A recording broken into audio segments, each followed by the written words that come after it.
श्री शिवलाल राम, अध्यक्ष सर्वजीत राम, सचिव श्री पिंटू कुमार, उप सचिव श्री बबन राम, अन्य सदस्य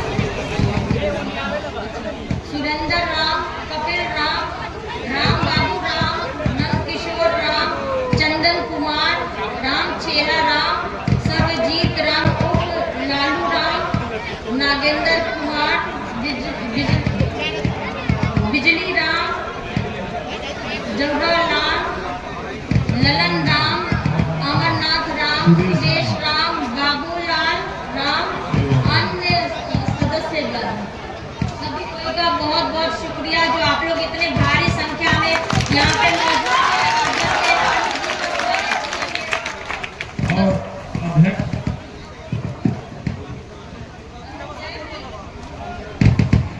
इसी के साथ संबोधन भी समाप्त हुआ।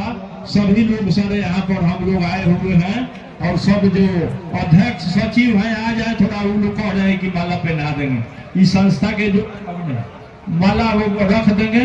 और हमारे बीच मुखिया मुन्ना कुमार मुखिया भी आए हुए हैं सम्मानित प्रोटोकॉल के खिलाफ।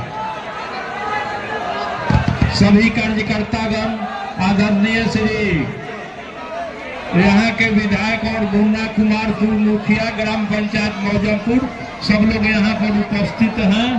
आप सबों को स्वागत है। इसी के साथ अब यहाँ से सभा की कार्यवाही समाप्त की जाती है।